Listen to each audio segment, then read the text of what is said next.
une fois avec vous à l'église adventiste Béthanie. Nous sommes heureux de pouvoir nous retrouver ensemble au pied de celui qui nous aime éternellement, au pied de celui qui garantit la sécurité sans faille. Nous sommes heureux de pouvoir nous retrouver au pied de celui qui a pardonné nos fautes et nos péchés, qui est prêt et dispo à nous soutenir tout au long de cette année encore une fois. Nous avons été bien gardés et protégés durant l'année 2020. Aujourd'hui est le premier sabbat de l'année 2021. Le Seigneur a fait grâce. Aujourd'hui également, c'est le dernier jour de cette semaine de prière et de décision. Et ce soir, nous aurons à terminer avec cette semaine. Encore une fois, je voudrais saisir de cette occasion pour remercier le pasteur, notre pasteur, pasteur Esther. Je voudrais également remercier la direction de l'Église, les membres du comité, tous les frères et sœurs d'une manière générale. Merci à sœur Ruth Isidore pour ce chant, ce beau chant qu'elle vient de chanter à la gloire du Seigneur. Merci à toi, mon cher frère Jean-Michel, qui m'a soutenu tout au long de la semaine concernant les sujets, etc., par rapport aux problèmes de l'Internet. Et merci également à tous mes amis et mes frères, frère Dominique et les autres frères de Béthanie, que je ne peux pas citer leur nom. Et merci encore une fois. Et ce soir, nous aurons à continuer à remercier les frères et sœurs de Béthanie. Et encore une fois, bien-aimés dans le Seigneur, bon sabbat dans le Seigneur. Et le thème que nous développons, que nous sommes en train de développer, c'est un thème très riche. La manifestation des attributs de Dieu. Dieu a manifesté beaucoup d'attributs à l'endroit de nous tout au long de l'année. Et en ce premier sabbat, nous allons encore voir un autre attribut. Nous allons voir encore un autre attribut parce que c'est à partir de ces attributs que nous allons voir que le Dieu que nous servons, c'est quelqu'un qui a la prédominance sur notre vie. Il domine sur la terre, il domine sur notre vie. Bien aimé, regardez à travers le sujet d'aujourd'hui, et à travers le sujet d'aujourd'hui, bien aimé, nous allons voir à partir de ce sujet et qu'est-ce qui va se passer et à partir du sujet d'aujourd'hui. Le sujet du jour a pour titre « Contemplons le Dieu souverain ». Nous allons passer toute l'année à contempler le Dieu souverain. Nous allons mettre accent aujourd'hui sur la souveraineté de Dieu. Car le Dieu souverain, le Dieu qui a la possibilité de dominer sur notre vie, c'est lui aujourd'hui que nous allons vous inviter à adorer. Nous allons contempler ce Dieu. Et juste avant de partager ensemble dans ce sujet, nous nous inclinons pour une écoute de prière. Seigneur, nous te remercions. Nous te louons et t'exaltons d'avoir été avec nous. Seigneur, tu as monté la garde autour de nous. Nous avons été bien gardés, nous avons été bien protégés, nous avons été en sécurité et les membres de nos familles ont été bien gardés et protégés par toi. Et encore une fois, aujourd'hui, c'est le premier sabbat de l'année. Nous aimerions t'adorer en esprit et en vérité.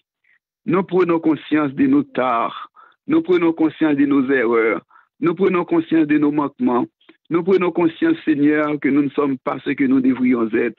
Mais le psalmiste a dit, si tu voulais entrer en jugement avec nous, tu seras juste dans ta sentence et sans reproche dans ton jugement.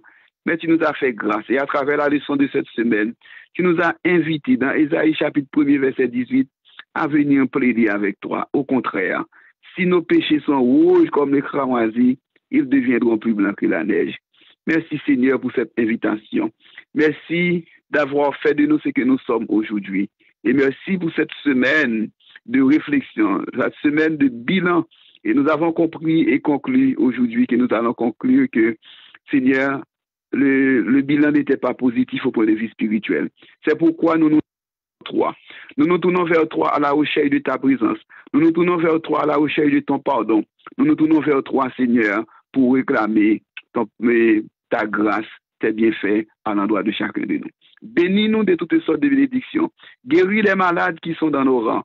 Sauve ton peuple et bénis d'une manière toute particulière tes amis internautes.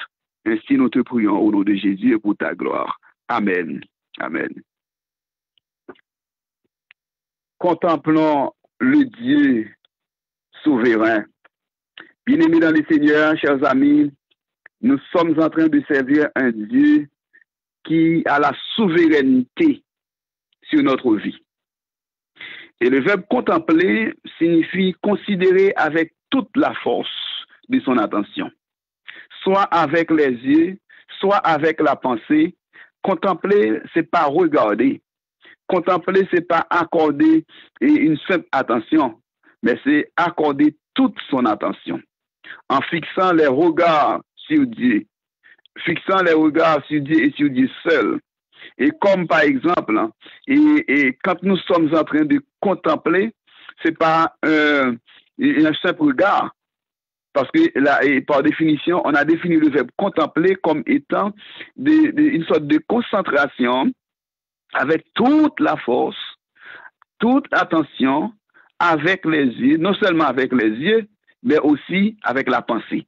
C'est-à-dire, si on regarde, si on fixe les yeux sur l'Éternel, mais les pensées sont ailleurs, c'est pas bon.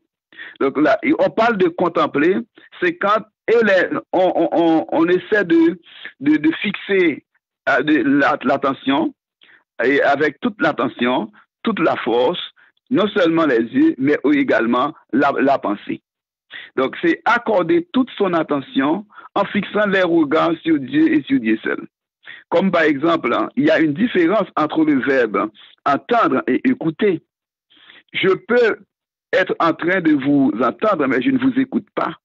Parce que pour entendre, c'est percevoir un son. Je peux, là où je suis en train de prendre la parole, de prêcher, j'entends des bruits, mais je n'accorde aucune attention. C'est percevoir un son, apprendre, c'est prendre connaissance de quelque chose sans concentration. Et pourtant, écouter, c'est faire attention, c'est prêter l'oreille pour entendre. C'est se concentrer. Donc ici, vous voyez, chers amis, il y a une différence, il y a une grande différence entre entendre et écouter. Parce que je peux vous entendre, mais je ne vous écoute pas. Parce que je ne fixe pas mon attention sur vous. Et des fois, quand on est à l'école et des gens sont en train de suivre un professeur, un exposé, il entend, ou bien les gens entendent, mais ils n'écoutent pas. Vous allez comprendre l'exposé, c'est quand vous accordez, vous prenez du temps pour accorder beaucoup plus d'attention à ce que dit l'enseignant. Donc ici, aujourd'hui, je vous invite à entendre, à écouter le Seigneur, à contempler, chers amis, le Seigneur, à contempler le Dieu de grâce, à contempler le Dieu souverain. Et si je parle, et si je définis le mot contempler, maintenant, il y a le mot souverain. Le mot souverain signifie qui est suprême, qui est excellent, qui est au plus haut point en son genre. C'est celui qui détient l'autorité suprême ou qui en est revêtu. C'est une personne qui possède en qui réside l'autorité souveraine, qui a droit de vie, qui a droit de mort, possédant le droit de veto. Donc, on parle ici de la souveraineté.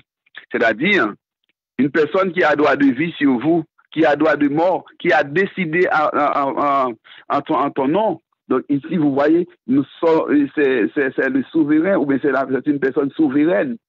Bien-aimé, en ce premier sabbat de l'année, nous vous invitons à fixer vos regards sur votre Dieu souverain, celui qui peut décider à votre place, qui peut décider pour vous, Donc, c'est très important. C'est lui qui décide, qui planifie pour nous. Le hasard n'existait pas pour nous. Quand nous sommes en train de servir Dieu, nous pour nous, ce n'est pas le hasard. Parce que Dieu a la possibilité de décider comme il veut pour vous et pour moi. Dans Job 42, verset 2, la Bible nous dit, je reconnais que tu peux tout et que rien ne s'oppose à tes pensées. Amen. Je reconnais que tu peux tout. On ne peut pas utiliser ce verset pour parler d'un homme, d'une femme.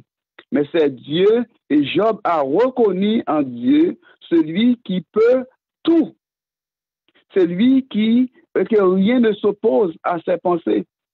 C'est-à-dire la volonté de Dieu, et vous ne pouvez pas vous opposer à la volonté de Dieu. Dieu est le souverain sur ma vie. Il a la souveraineté sur ma vie, la souveraineté sur la vie de ma famille. Et quels que soient les événements qui arrivent, et quels que soient les problèmes qui arrivent, je dois savoir que Dieu a le pouvoir souverain sur ma vie. Dans Proverbe chapitre 19, verset 21, la Bible nous dit, il y a dans le cœur de l'homme beaucoup de projets, mais c'est le dessein de l'Éternel qui s'accomplit. Amen. Il y a dans le cœur de l'homme beaucoup de projets. Pendant cette année, je suis sûr que vous avez beaucoup de projets. Nous avons beaucoup de projets, mais c'est le dessein de l'Éternel qui va accomplir dans la vie de chacun de nous. Oh, bien-aimé, Dieu est souverain sur les événements. Dieu a la souveraineté sur les événements de l'année. De la même manière qu'il a manifesté sa souveraineté sur l'année 2020, de cette même manière, il va manifester sa souveraineté, exercer sa souveraineté sur les événements qui découleront, qui arriveront durant l'année 2021.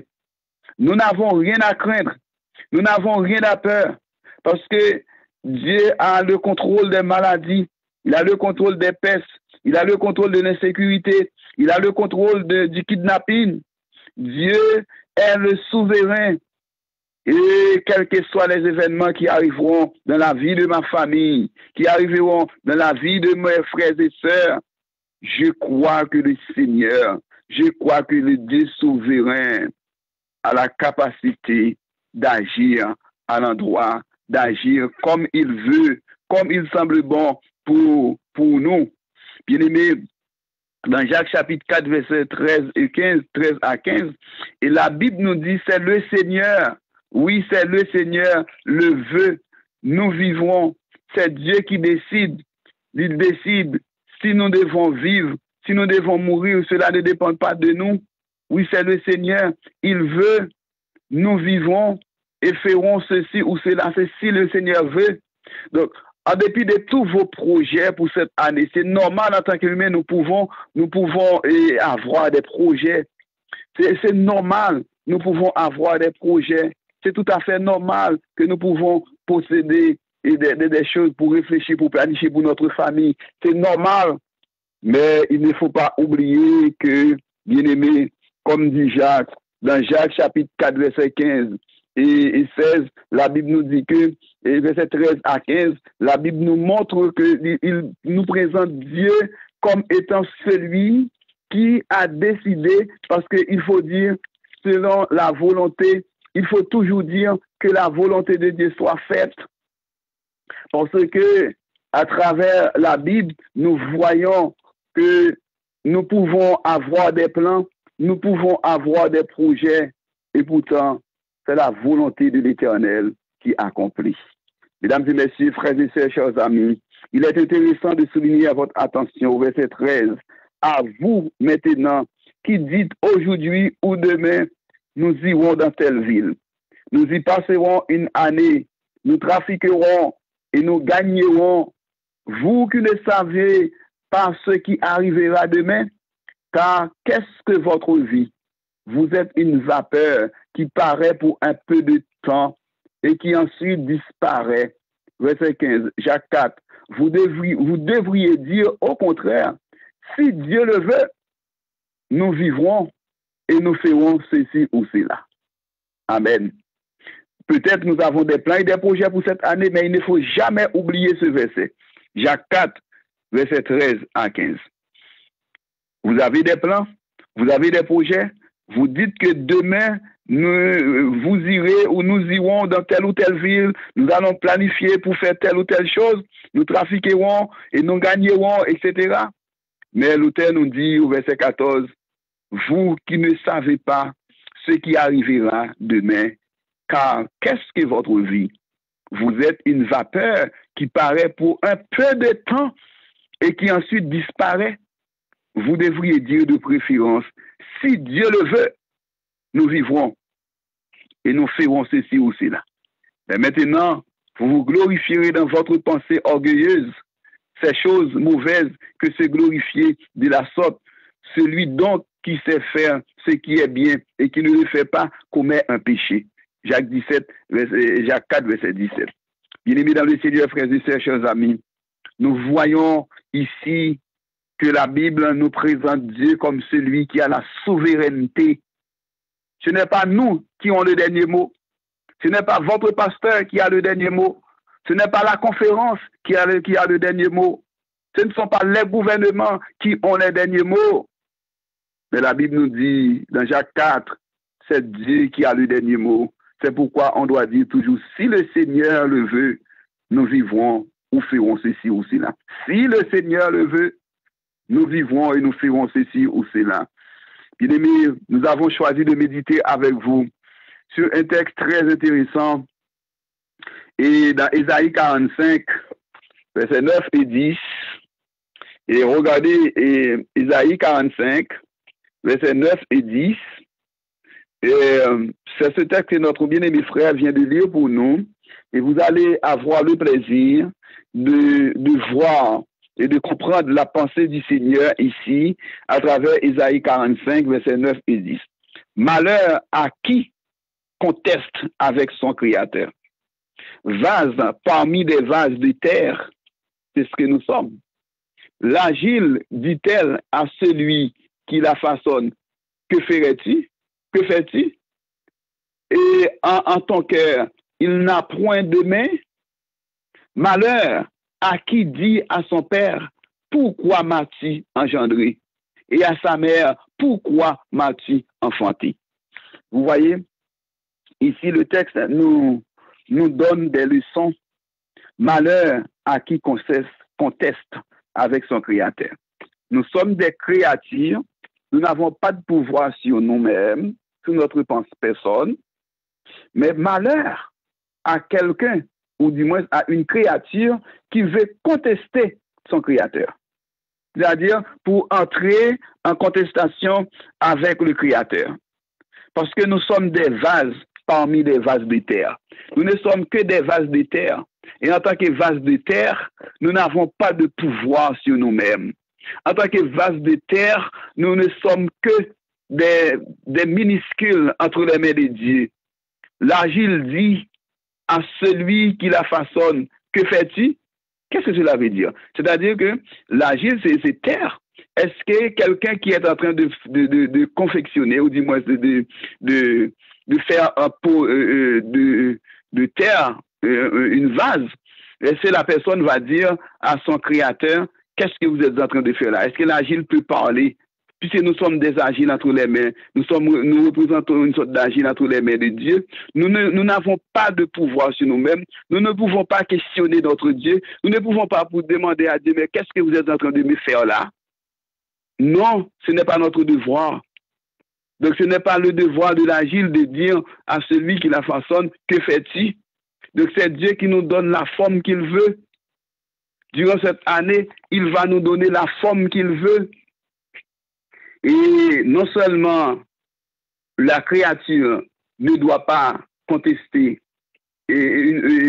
à son créateur, non seulement l'agile ne doit pas contester aussi et poser des questions à son créateur, de la même façon aussi, aucun enfant ne peut pas poser des questions à son père, poser des questions à sa mère pour dire à son père, pourquoi m'as-tu engendré? Et dire à sa mère, pourquoi m'as-tu enfanté? Parce que nous n'avons pas de pouvoir sur ça, parce que quelle que soit la réponse, vous êtes déjà nés. Nous sommes déjà nés. Nous n'avons pas de pouvoir sur notre naissance. Nous sommes limités. De cette même manière, nous pendant cette année, nous n'aurons aucun pouvoir sur nous-mêmes. Reconnaître la souveraineté de Dieu, c'est de reconnaître que nous n'avons aucun pouvoir sur nous-mêmes. Nous pouvons faire des petites choses, mais nous pouvons prendre des petites précautions, mais notre protection se trouve entre les mains de Dieu. C'est Dieu qui a le pouvoir souverain sur la vie de ses enfants. Bien-aimés, frères et sœurs, chers amis, oui, Isaïe 45, verset 9 et 10 nous dit reconnaître nos limites. Nous devons reconnaître nos limites. Nous sommes des êtres limités.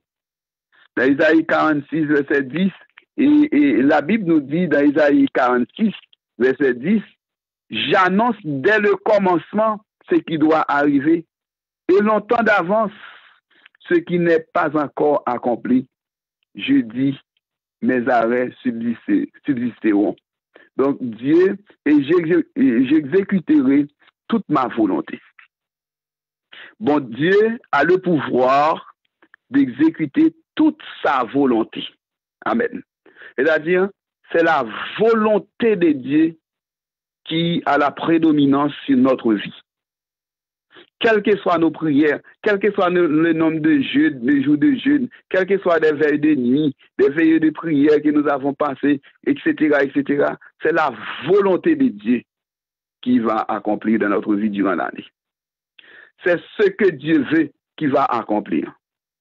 Oh, bien-aimés, frères et sœurs, chers amis, et la Bible nous dit que le Dieu souverain, c'est le Dieu qui a le pouvoir sur nous-mêmes. Dans Romains 9, verset 14 à 18, la Bible dit Dieu fait miséricorde à qui il veut. Regardez ce texte avec moi dans Romains. Cherchez Romains, frères et sœurs, chers amis internautes. Cherchez Romains dans le Nouveau Testament. Romains et chapitre 9. Vous cherchez le chapitre, vous cherchez les versets 14 à 18. Vous allez voir ce qui est dit ici dans la Bible, la parole de Dieu, à partir du verset 14, Romains 9, verset 14 à 18. Que dirons-nous donc? Y a-t-il un Dieu de l'injustice? Loin de là. Y a-t-il un Dieu de l'injustice? Loin de là. Car il dit à Moïse, je ferai miséricorde à qui je fais miséricorde, et j'aurai compassion de qui j'ai compassion. Wow! Dieu fait miséricorde à qui il veut. Je ferai miséricorde. Dans Romains chapitre 9, verset 14. Que dirons-nous donc? Y a-t-il un Dieu de l'injustice? Loin de là. Donc, si Dieu ne fait pas telle ou telle chose pour vous, est-ce que cela veut dire que Dieu est un Dieu d'injuste? Non, loin de là. Mais pourtant, Dieu fait miséricorde à qui il veut.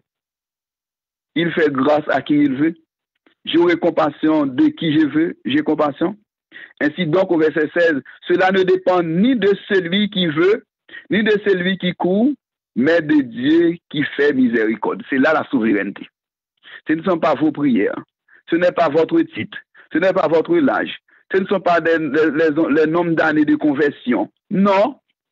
Dieu fait miséricorde, il fait grâce à qui il veut.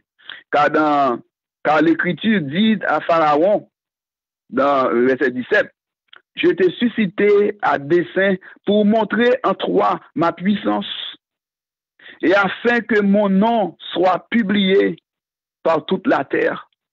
Ainsi, il fait miséricorde à qui il veut et il endurcit qui il veut. Verset 18. Dieu fait miséricorde à qui il veut, il endurcit et qui il veut. Bien-aimés, le souverain, Dieu a la souveraineté sur notre vie. La mort, la vie ne dépendent pas de nous. Ça dépend de Dieu seul. Parce que dans Deutéronome 32, verset 29, Deutéronome 32, verset 29, la Bible nous dit, c'est moi qui fais mourir et c'est moi qui fais vivre. Amen. C'est-à-dire, notre vie, la mort, notre vie ne dépend pas de quelqu'un. L'homme n'a pas le pouvoir sur nous pour détruire notre vie parce que nous ne sommes pas n'importe qui. Et Dieu, dans Deutéronome 32 et verset 29, vous voyez, donc Dieu nous a dit que il se présente comme quelqu'un qui a la possibilité de faire mourir ou de faire vivre. Deutéronome 32, verset 29. S'il était sage, voici ce qu'il comprendrait. Excusez-moi, Deutéronome 32, verset 29, c'est ça. Donc Dieu a la possibilité de faire mourir ou de faire vivre ce qu'il veut. S'il était sage, voici ce qu'il comprendrait. Et il pensait à ce qui va arriver en quelque sorte. Donc, bien-aimés, frères et sœurs, chers amis, nous devons réfléchir. C'est notre Dieu qui a le droit de vivre ou de mort. C'est Dieu qui fait descendre. C'est Dieu qui fait descendre dans le séjour des morts. C'est Dieu qui fait descendre dans le séjour des morts. Qu'est-ce que ça veut dire? Si nous devons mourir, si nous devons vivre, donc cela ne dépend pas de nous. C'est Dieu qui a le pouvoir de faire descendre dans le séjour des morts. C'est lui qui a le pouvoir de faire descendre dans le séjour des morts. Oh bien-aimés dans le Seigneur, frères et sœurs, chers amis, je vous invite encore une fois à réfléchir pour savoir comment notre Dieu, le Dieu de grâce, a le pouvoir souverain sur notre vie. Et quand nous reconnaissons Dieu a le pouvoir souverain sur notre vie, nous n'avons rien à craindre. Les problèmes, les difficultés, les malheurs, les événements malheureux qui arriveront durant l'année, nous n'avons rien à craindre parce que Dieu a le contrôle de tous ces événements. Dieu a le contrôle de tous ces événements. Oui, il a le contrôle de tous les événements. Et puisque Dieu a le contrôle de tous les événements, vous et moi, nous n'avons rien à craindre. Amen. Dans 1 Samuel chapitre 2 verset 16, la Bible nous dit dans 1 Samuel 2 verset 16, la Bible nous dit, et si l'homme lui disait, quand on aura brûlé la graisse, 1 Samuel chapitre 2, 1 Samuel 2, je lis pour vous le verset 6, c'est pas 16, excusez-moi, verset 6, et l'Éternel fait mourir et il fait vivre, c'est ça. 1 Samuel 2, verset 6. Il faut souligner ce verset, bien-aimé. Il faut noter ce verset. Et vous allez voir, ce ne seront pas nos prières tout au long de l'année qui vont nous garantir quelque chose. C'est Dieu qui aura le dernier mot. L'Éternel fait mourir et il fait vivre. Il fait descendre au séjour des morts et il en fait remonter. Amen. 1 Samuel chapitre 2, verset 6. Je suis heureux de vous présenter la souveraineté de Dieu. Si vous êtes en train de servir Dieu, si vous êtes à l'église, cela doit être clair dans votre esprit que vous êtes en train d'adorer, de servir un Dieu souverain. Quelqu'un qui a la prédominance, quelqu'un qui a décidé à votre place, qui a planifié pour vous. Vous avez vos plans, mais c'est le dessein de l'Éternel qui doit être accompli dans votre vie. L'Éternel fait mourir et il fait vivre. Il fait descendre au séjour des morts et il en fait remonter. 1 Samuel, chapitre 2, verset 6. L'apôtre Jean nous dit dans Apocalypse, chapitre 1er, verset 17 et 18, Apocalypse 1er, verset 17 et 18, j'étais mort et maintenant je suis vivant. Je tiens la clé des morts et la clé du séjour des morts. Je tiens la clé des morts et la clé du séjour des morts. Donc la Bible nous présente Dieu comme étant quelqu'un qui a tenu les clés des morts, les clés du séjour des morts. C'est-à-dire, si quelqu'un qui possède la clé, c'est quelqu'un qui a autorité, qui a le pouvoir, qui est le souverain. C'est-à-dire, si Dieu ouvre la porte du séjour des morts pour que nous puissions entrer, eh bien, personne ne pourrait nous empêcher d'entrer. Mais s'il ferme la clé, s'il ferme la porte du séjour des morts, et personne non plus ne pourrait ne pourrait en quelque sorte nous conduire pour nous amener au séjour des morts, en quelque sorte. Donc ici, bien-aimés frères et sœurs, chers amis, vous voyez, à travers Apocalypse versets 17 et 18, je n'ai rien à craindre pour cette année 2021. Pourquoi? Parce que je sais que la clé des morts, la clé du séjour des morts, n'est pas entre les mains d'un homme. Oh, nos prières ne changent pas la volonté de Dieu. Il fait ce qu'il veut. Peut-être vous n'allez pas être d'accord avec moi. Il y a certaines personnes qui ne comprennent pas ça. Si nos prières changent la volonté de Dieu, il y a des personnes pour qui nous avons prié beaucoup et une fois levé à genoux, on a dit que la personne est morte parce que son jour était arrivé. La personne, on prie, je me rappelle, ici, là, à Montréal, il y a une personne pour qui on a prié des années, on a envoyé des lettres dans le monde entier parmi les pasteurs pour prier pour le fils du pasteur. On a prié, tout le monde priait. Et puis après, le monde entier était en train de prier. Mais le moment est arrivé, la nouvelle était venue. L'homme était mort. Donc ici, vous voyez, chers amis, nos prières ne changent pas la volonté de Dieu. Cela doit être clair dans votre esprit tout au long de l'année. Parce que dans Amos 3, verset 6, la Bible dit, aucun malheur ne peut frapper un pays. Aucun malheur ne peut frapper une cité. Aucun malheur ne peut arriver dans une ville sans la volonté de Dieu. Amos 3, verset 6. C'est le Dieu souverain. Il ne peut pas laisser aucun problème arrive dans un pays, dans une ville, sans sa volonté. Mesdames et messieurs, frères et sœurs, chers amis, tandis que nous sommes presque parvenus à la fin de la méditation du jour, je voudrais attirer votre attention sur la Bible encore une fois, dans Isaïe 45, verset 7, qui dit « Dieu donne le bonheur et il crée le malheur. » Dieu donne le bonheur et Dieu crée le malheur. Donc, c'est Dieu qui a le contrôle du bonheur et du malheur. Donc, ici, je vous invite à vous rappeler, bien-aimés dans le Seigneur. Je vous invite encore une fois à vous rappeler, encore une fois, les projets que nous avons. Nous avons des projets, mais c'est le dessein de l'Éternel qui va accomplir. Au psaume 115, verset 3, c'est le plus beau verset du sujet d'aujourd'hui. Dieu est au ciel. Notre Dieu est au ciel. Il fait tout ce qu'il veut. Amen. Vous voyez?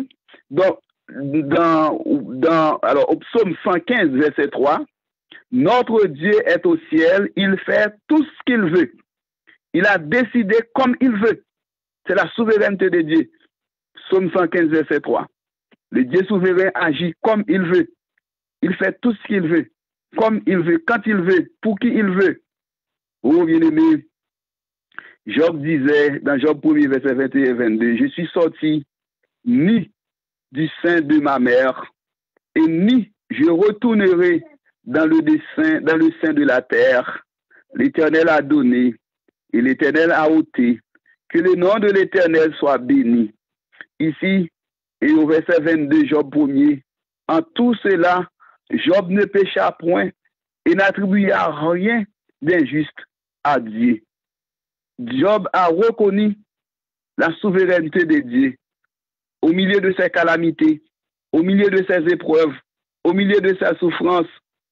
Il ne voulait pas attribuer ses problèmes à Dieu parce qu'il a reconnu, Job a reconnu l'autorité souveraine de Dieu. Est-ce que vous qui à la possibilité, vous qui m'écoutez en cet instant, vous qui avez la possibilité de m'écouter en cet instant, est-ce que vous avez reconnu en Dieu le Dieu souverain qui peut décider comme il veut dans la vie de votre famille, dans la vie de vos enfants. Et des fois, nous sommes tellement intelligents, nous avons tellement la capacité de réfléchir pour planifier, nous n'avons pas laissé du temps à Dieu pour planifier pour nous. Et pourtant, Dieu, en tant que Dieu souverain, il a tout planifié. L'objectif du message du jour, c'était justement pour vous porter à reconnaître l'autorité souveraine de Dieu dans notre vie tout au long de l'année, dans toutes les difficultés, dans toutes les dimensions de la vie, dans tous les problèmes, à travers tous les problèmes, il faut reconnaître l'autorité de Dieu. Psaume 46, Dieu est pour nous un refuge et un appui, un secours qui ne manque jamais dans la détresse. C'est pourquoi nous sommes sans crainte quand la terre est bouleversée. C'est pourquoi nous sommes sans crainte quand la terre est bouleversée. Psaume 46.